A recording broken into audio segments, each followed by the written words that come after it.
Gumawa tayo ng fish fillet. Oo, ito yung nakapak na cream dory eh.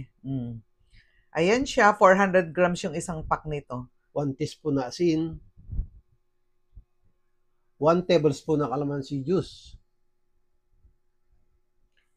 Lalagyan din natin ito ng paminta. Ibababad natin to ng kahit isang oras, ganyan, para lumasa lang ba. Hiniwa-hiwa na yung cream dory na yan. Mura lang ito. Sa mga supermarket, meron ito. Gawin na natin yung butter. 1 cup na all-purpose flour. 1/4 cup na cornstarch. 1/2 tablespoon na baking powder. Isang pirasong itlog. Kahit mga medium size lang yan, saka 1/4 teaspoon na ground pepper. 1/8 teaspoon na salt para may lasa naman. Saka 1/2 cup na tubig, tapos 3 tablespoon. Magdagdag pa kayo 3 tablespoon. Ayan.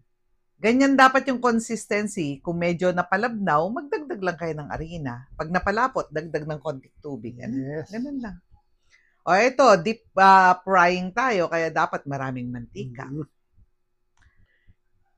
Isama na natin yung ating cream dory doon sa ating butter. Kasi make sure lang na yung parang maanohan siya, makotan lahat. Ayan. So, kailangan mainit yung mantika. Saka isa-isa ang lagay, ano? Hindi dapat na ibuhos mo ng minsanan yan, magdikit-dikit yan. Magiging okoy yan.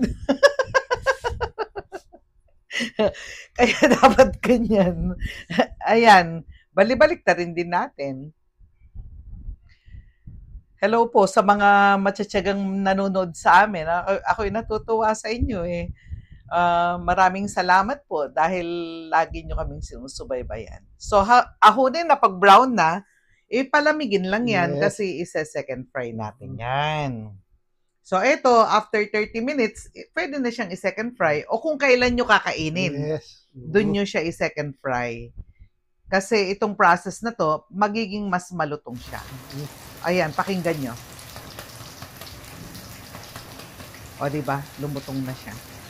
Ayan, ganyan lang po. Kung kailan nyo kakainin, doon nyo po siya i-second fry para malutong na malutong. Ito naman ay pwede mong iserve na merong kasamang sauce. Pwede yan sweet and sour sauce, pwede yung mayonnaise, mayo sauce, mayo dip, ganyan. Alam niyo yung yung sauce namin dun sa tofu?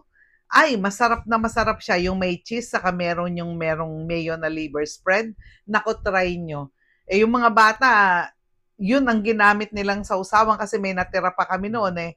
Ay, sarap na sarap sila. I-try nyo ito.